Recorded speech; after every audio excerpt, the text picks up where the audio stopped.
BTS ကိုရသဆောင်ရှိုးတွေမှာဘာလို့သိမတွေ့ရတာလဲပုံမှန်အဖြစ်အိုင်ဒေါအဖွဲ့တွေဟာသူတို့အဖွဲ့ကိုပို့ပြီးလူသိများစေဖို့ရသဆောင်ရှိုးတွေကိုမကြာခဏသွားလေးရှိတယ်နာမည်ကြီးရှိုးတွေမှာသွားနိုင်ရင်ပြည်သက်အသစ်တွေရလာတာမျိုးအပြင်အဖွဲ့ကိုလူပိုသိလာတာပိုနာမည်ကြီးလာတာမျိုးတွေတောင်ဖြစ်နိုင်ပါတယ်အထူးသဖြင့် Running Man လိုမျိုးနာမည်ကြီးရှိုးတွေကိုသွားဖို့ဟာအိုင်ဒေါတွေရဲ့အောင်မြင်မှုနဲ့လည်းသက်ဆိုင်ပါသေးတယ်အဖွဲ့အနေနဲ့ဖိတ်ခေါ်ခံရမှာပဲနာမည်ကြီးရှိုးကိုသွားနိုင်တာဖြစ်ပါတယ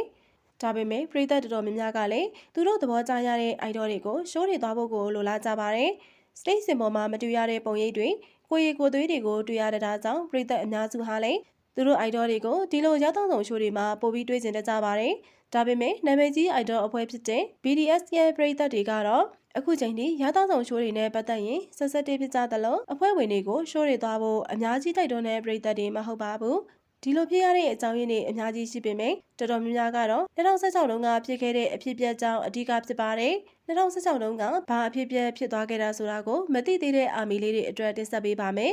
2016မှာ PDF အဖွဲ့ဟာအိုင်ဒေါအဖွဲ့တစ်ခုအနေနဲ့ကြီးမားတဲ့အောင်မြင်မှုကိုမရသေးပါဘူးဒီအချိန်မှာအဖွဲ့ရဲ့အငယ်ဆုံးလေးဖြစ်တဲ့ဂျောင်ကူဟာ Flower Cruise ခေါ်တဲ့ရသောဆောင်ရှိုးတစ်ခုကိုတခြားဧည့်သည်တွေနဲ့အတူသွားခဲ့တာပါဒီရှိုးဟာပင်နိုင်တင်ဆက်နေတဲ့သူတွေနဲ့ဧည့်သည်အဖြစ်လာတဲ့အမှုပညာရှင်တွေပေါင်းပြီးမစ်ရှင်တွေလောက်တာအစားအစာတွေစားတာမျိုးလုပ်ရတာဖြစ်ပါတယ်။ဂျောင်ကူဟာအဖွဲ့မှာအငယ်ဆုံးလေးဖြစ်ပြီးရှိုးကိုသွားချိန်မှာအသက်16နှစ်ပဲရှိသေးတာပဲဖြစ်ပါတယ်။ရှိုးရဲ့ပုံစံအရဧည့်သည်တွေဟာသူတို့ကိုယ်ပိုင်ငွေနဲ့တင်ဆက်သူတွေအတွက်အစားအစာတွေဝယ်လာရပါတယ်။ဂျောင်ကူဟာသူပထမဦးဆုံးတယောက်တည်းပါဝင်မှုတဲ့ရှိုးကိုစိတ်လှုပ်ရှားနေသလိုရှိုးမှာပါဝင်သူတွေအတွက်အဆင်ပြေစေဖို့သူ့ကိုယ်ပိုင်ငွေနဲ့ဟမ်ဘာဂါတွေကိုတေချာရွေးချယ်ဝယ်ယူလာခဲ့ပါတယ်။ပါဝင်သူတယောက်ချင်းစီအတွက်အမျိုးမျိုးစဉ်းစားပြီးအားထုတ်လာခဲ့တဲ့ဂျောင်ကူရဲ့ဟမ်ဘာဂါတွေကိုရှိုးအဖွဲ့ဝင်တွေဟာမစားကြတဲ့အပြင်သူ့ရဲ့အားထုတ်မှုကိုပါလစ်လူရှုခဲ့ကြတာပဲဖြစ်ပါတယ်။ဂျောင်ကူဟာရသောဆောင်ရှိုးအတွေ့အကြုံမရှိတဲ့ဒီအခြေအနေမှာအတော်လေးအနေခက်ပြီးအဆင်မပြေတဲ့ပုံပေါ်နေပေမဲ့ရှိုးတစ်ချောင်းလုံးမှာစူးစမ်းပြီးပါဝင်ခဲ့ပါတယ်။ဒါပေမဲ့ရှိုးရဲ့အမြဲတမ်းအဖွဲ့ဝင်တယောက်ဖြစ်တဲ့ချိုဆေဟွန်ဟာဂျောင်ကူကိုစားနောက်တဲ့အနေနဲ့ပြည်သက်တွေစိတ်ခုသွားမဲ့အရာတွေကိုလုပ်ခဲ့ပါတယ်။သူဟာလူရှင်တော်တယောက်ဖြစ်ပြီးအတော်အသင့်အောင်မြင်နေပြီးသားသူတယောက်ပါ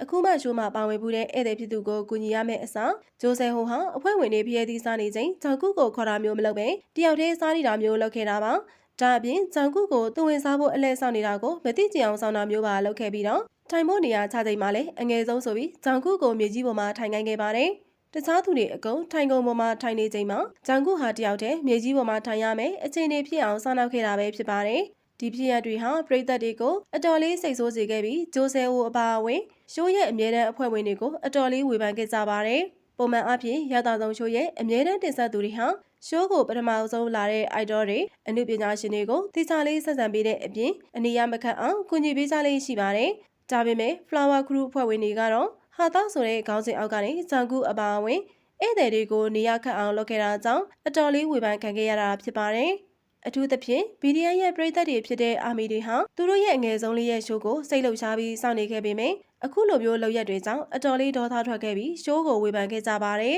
။ရှိုးဘက်ကနေပြီးပြည်သက်တွေကိုသူတို့အနေနဲ့အပြင်မှာအတော်လေးအဆင်ပြေပြေစကားပြောပြီးရင်းနှီးကြကြောင်းရှိုးအတွင်းလုံးသမျှဟာရီမောစရာအတွက်တသက်တာဖြစ်ကြောင်းဖြည့်ရှင်းပြီးတောင်းပန်ခဲ့ကြပါတယ်။ဒါပေမဲ့ပြည်သက်တွေကတော့ရှိုးအဖွဲ့ဝင်တွေအထူးသဖြင့်ဂျိုဆယ်ဟိုကိုပြင်းပြထန်ထန်ဝေဖန်ခဲ့ကြပြီး BDF အဖွဲ့အနေနဲ့လေးစားမှုမရှိတဲ့ရှိုးတွေကိုမသွားကြဖို့မျှော်လင့်ခဲ့ကြပါတယ်။တိုက်ဆိုင်မှုဖြစ်ကောင်းဖြစ်နိုင်ပေမဲ့ဂျန်ကူသွားပြီးနောက်ပိုင်းမှာ BDF အဖွဲ့ဟာရသဆောင်ရှိုးတွေကိုအဖွဲ့ဝင်တယောက်တည်းသွားတာမျိုးမလုပ်တော့ပဲအဖွဲ့လိုက်ပဲသွားကြပါတော့တယ်။ဒါပေမဲ့တခြားအိုက်ဒေါအဖွဲ့တွေလိုမျိုးခဏခဏသွားတာမျိုးမရှိတော့တဲ့အပြင် promotion အတွက်ဆိုပြီးသွားတာမျိုးပါမလုပ်ကြတော့ပါဘူး။ Running Man, Idol Run, Knowing Pro အစရှိတဲ့နာမည်ကြီးရှိုးတွေကိုတော့အဖွဲ့လိုက်သွားကြတာမျိုးလုပ်ခဲ့ကြပါတယ်။ဒါပေမဲ့ချိုဆယ်ဟူဟာနှစ်အတော်ကြာအာမီတွေရဲ့စိတ်ထဲမှာတော့အဆိုင်ကဲဖြစ်နေခဲ့ပြီးသူ့ရဲ့လုပ်ရက်တွေကိုသတိရနေခဲ့ကြတာပဲဖြစ်ပါတယ်။နောက်ပိုင်းမှာတော့ BDF အဖွဲ့ဟာလည်းဟောထားအောင်မြင်လာပြီးသူတို့သွားတဲ့ရှိုးတွေဟာလည်းတကယ့်ကိုကံကောင်းလွန်းတယ်လို့ယူဆနိုင်တဲ့ရှိုးတွေဖြစ်လာပါတယ်